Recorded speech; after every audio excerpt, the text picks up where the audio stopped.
ये घोर कलयुग का समय है और इस समय में मन इंद्रियां बड़े फैलाव पे हैं।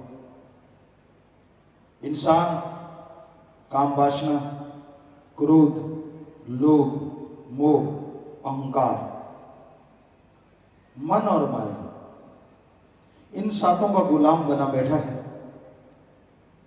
ये सातों इंसान को बुरी तरह घेर के रखते हैं, बुरी तरह बर्बाद करते हैं। सबसे पहले काम वासना इंसान के अंदर जब ये भावना आ जाती है, सामने माँ, बहन, बेटी, बेटा, बाप, कोई भी हो, किसी की परवाह नहीं रहती। इंसान के दिलो दिमाग में काम छा जाता है और कामी कीड़ा किसी को भी अच्छी निगाह से कभी देख ही नहीं सकता। वो सामने वाले को भी वैसे तराजू में तोलता है जैसा वो खुद होता है। वो कभी स्वीकार नहीं करता कि नेक लोग भी होते हैं, भले लोग भी होते हैं। वो जिस भी रिश्ते को देखेगा उसे ऊट पटांग उल्टा ही नजर आता है। और ऐसा इंसान किसी के यकीन के योग्य नहीं होता। बेयकीना कोई उस पर प्रतीत नहीं करता। समाज दुत्कारता रहता है। फिर है क्रोध, गुस्सा, क्रोध आना, दूध को उबाला आता है। अगर माता बहनों का या भाई जो दूध उबाल रहे हैं, ध्यान जरा इधर उधर हो जाए तो दूध छलक जाता है, दूध बाहर आ जाता है। पर दूध का बाहर आके जल जाना कोई बड़ी बात नहीं। आदमी को जब उबाला आता है तो वो जलता खुद भी है, क्योंकि दूध तो जल गया, वो तो नीचे गया। पीने वाला तो फिर भी बच जाता है, पर आदमी दूध की तरह जब उबलता है, खुद का भी बेहद नुकसान होता है। जिस पे भी वो उबला हुआ दूध पड़ता है उसको भी जला के राख करता है। अपनी माँ, बहन, बेटी, पति, पत्नी, कोई भी सामने आ गया, पता नहीं गुस्से में क्या बोल देना है, पता नहीं गुस्से में क्या बक देना है। फिर उसके लिए पछताता है।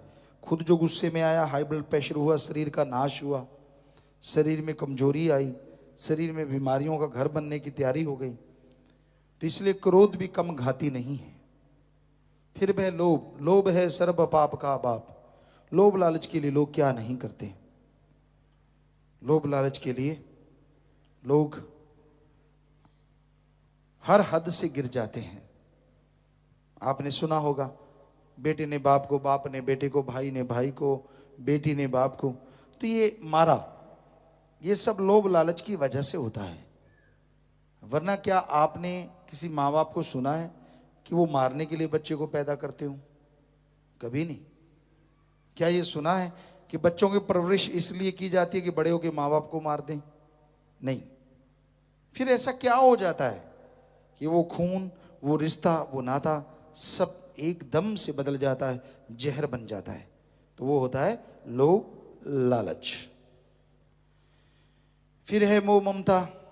हमने कलयुग में देख लिया है, अजमा लिया है बड़े बड़े बहादुरों को, बड़े बड़े योद्धा, जो लगता था कि नहीं, लेकिन मोह ममता के सामने सब घुटने टेक देते हैं। अपना सही लगता है, बाकी सब गलत लगते हैं।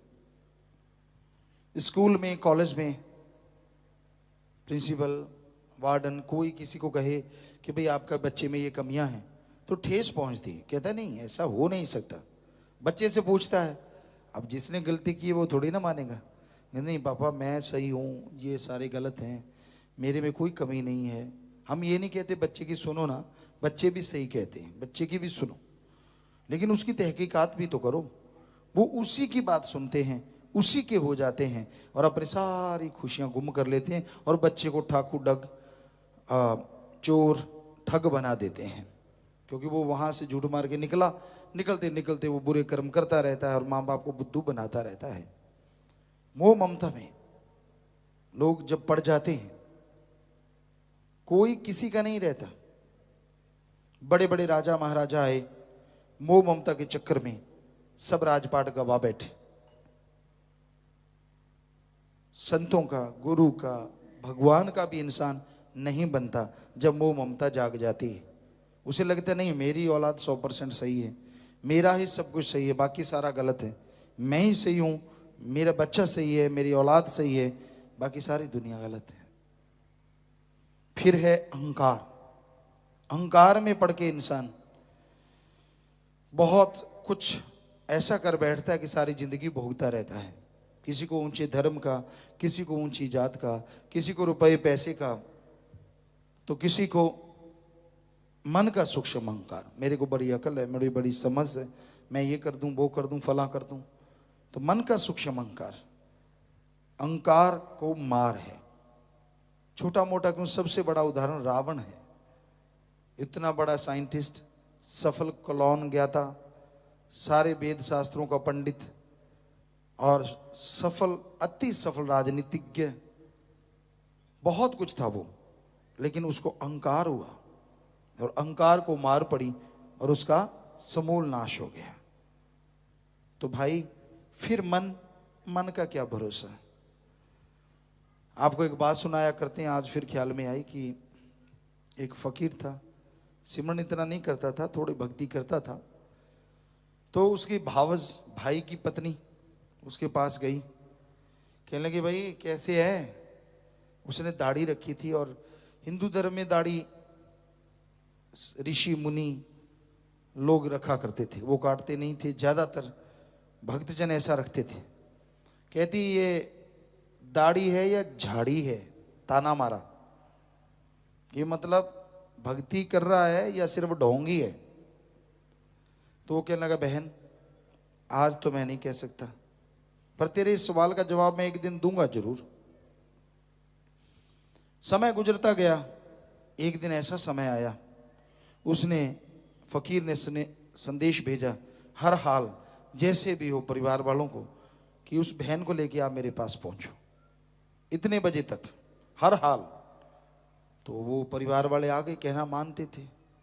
चिता सजा रखी, चिता पे बैठा, सारे परिवार वाले हैरान, ये क्या है।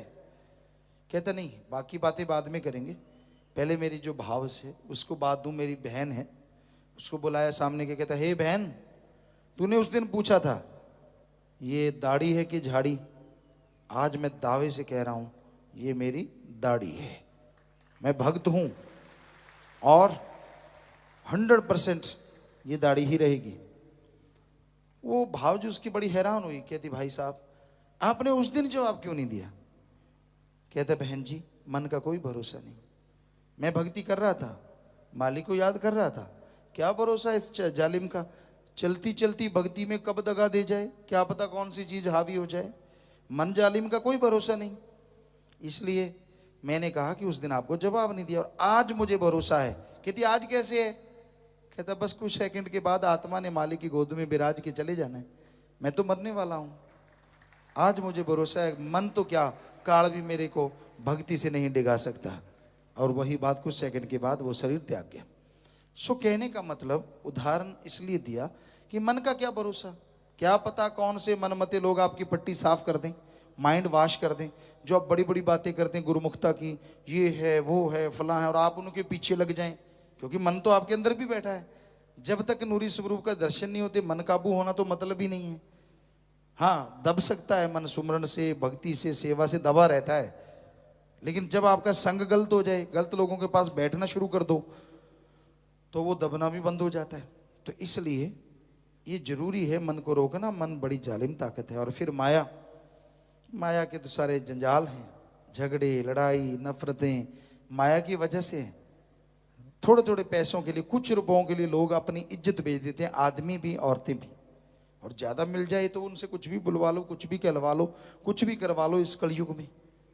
तो भाई माया के लिए लोग हर हद से गिर सकते हैं, गिर रहे हैं। आपने सुना है, सुन रहे हैं, माया रानी चीज ही ऐसी है।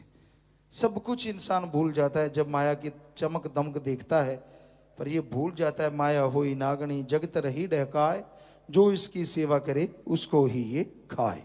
माया नागनी की भांति है, पाप जुल्म की इकट्ठी होती जाएगी, एक दिन ऐसा डंक चलाएगी ना जीते में ना मरते में, बुरा हाल कर देगी।